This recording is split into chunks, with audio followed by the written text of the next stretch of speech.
Hello सांग मैंने शुभ सकाळ। आज आम सकाळ खाइबा बनैबा किसी आम घर डाली आज छुंक देवा। इना गैस रे मु तेल बसी सारी टिके गरम हो जाऊ इना फुटण पकईदेवा। आज आमर कोबी भजा भी होती देखंतु पूरा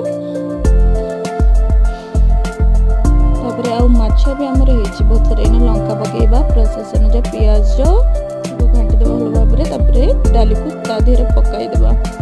आमर भात भी सही बहुत गुड़ाए बर्तमान पियाज हो सारी इना ए डाली पड़ो। बहुत टेस्टी बास्ना आसुची। वाओ कोबी भजा टे खाइबा आस सांग माने। ये माछ झोल होइची टिके पानी